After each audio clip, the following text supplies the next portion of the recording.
लुंगी और साहिबे और साफिर जादी न रहे, रह गई रस्म अज़ा रूह बिलाली न रही, रह गई रस्म अज़ा रूह बिलाली न रही, फलसफा रह गया तलकीन गज़ाली न रही। हज़रात किराम, आज मुझे इस स्टेज पर इसीलिए आना पड़ा कि मेरे समाज के लोग बेनमाजी बच गए। हद तो ये है कि बेनमाजी बनकर फख्र के साथ सर उठाकर चलते हैं। हालांकि ऐसे बेनमाजियों को शर्म आनी चाहिए कि वो जिस धरती पर आकर चल रहे हैं, या उस रब्बुल आलमीन खालिक हद समाज की धरती है जिसकी वो बागी है, ऐसा के बागी क्या तुम्हारे सीनों में दिल नहीं है, क्या तुम्हारे दिलों में अल्लाह का खौफ नहीं है, क्या तुम्हें आखिरत का डर नहीं है, क्या तुम्हारे कानों में कुरान व हदीस की सलाहें दिन और रात मस्जिदों हैरात से नहीं टकराती। कुरान खोल कर पढ़ो, अक़ीमुस्सलात व तुज़्ज़कात, फिर सफा पलटो, अक़ीमुस्सलात लिदुल्किस शम्सी व ग़सक़िल लैल। ऐ मुसलमानों, इतनी सदाएं सुनने के बावजूद अगर तुम्हारे दिल में धड़कन पैदा ना होती तो कान खोल कर सुन लो। मेरे पास ऐसा कोई टैबलेट नहीं है जो मैं तुम्हें गिरा दूं और तुम्हारे दिल नरज उठे।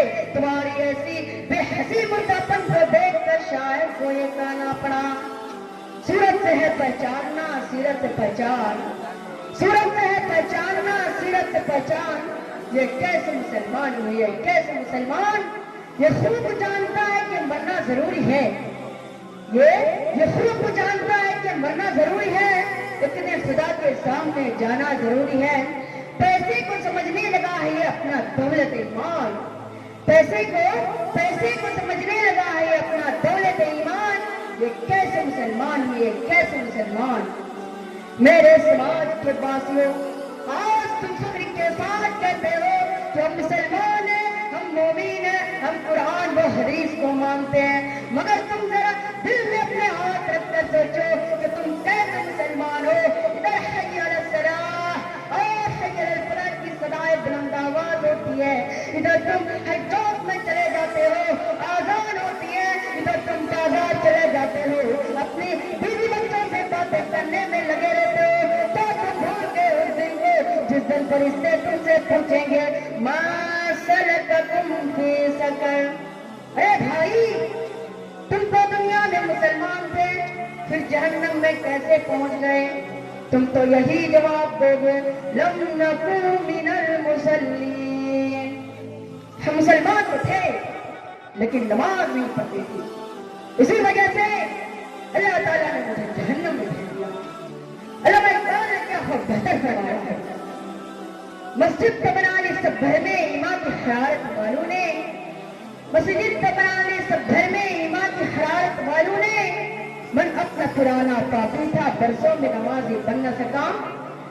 अरे नादान, क्या तुम्हें मालूम नहीं नमाज इस्लाम की जड़ है, नमाज अल्लाह ताला को खुश करने का सबसे अच्छा तरीका है, नमाज दीन का नूर है, नमाज फरिश्तों की मोहब्बत का वसीला है, नमाज मोमिन का मिराज है, नमाज आंखों की ठंडक है। अरे कमकलो, नमाज जो तुम्हें बुझ महसूस होती है, कब्र के अंदर रोशनी बनेगी, क़यामत के दिन साया करेगा, अल्लाह का अदालत में सुपारिश करेगी।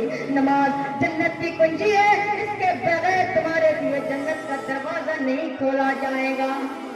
नमाज दिल पे आग गुजारने का पासपोर्ट है, अगर ये पासपोर्ट ना हो तो तुम गिर जाओगे। ऐ मुसलमान, याद रखो कि आज तुमने मस्जिदों को याद करा, आज तुमने मस्जिदों की गोद को खाली कर दिया, आज तुमने मस्जिदों की सवाब को उजाड़ दिया, आज मस्जिदें लोगों पर फरियाद कर रही है। अरे अल्लाह के बंदे, कल क़यामत के दिन अल्लाह ताला तुमको भी बुलाएगा, तुम पछताओगे, तुम पसीने से सराबे होंगे, मगर उस वक्त रोने और चिल्लाने से कोई फायदा नहीं होगा। अरे अल्लाह को भूलने वालों, अरे अल्लाह के गुस्से को दावत देने वालों, अरे अल्लाह के हक को बर्बाद करने वालों, अब बस करो, अब अल्लाह ताला को खुश करने का फिक्र करो। तुमने तो गुनाहों का बहुत सारा ढेर تو گناہوں کا ڈھیر لگا دیا، تم نے تو خطاؤں کا محل تعمیر کر لیا۔ اب بس کرو ورنہ تمہارا ٹھکانہ جہنم میں قارون، حمان، ابو جہل اور ابو لہب کے ساتھ ہوگا۔ اب میں اپنے تقریر کو اسی سے ختم کرتا ہوں۔ اللہم احفظنا من کل بلاء الدنیا وعذاب الآخرة وما علینا الا البلاغ۔ السلام علیکم ورحمۃ اللہ وبرکاتہ۔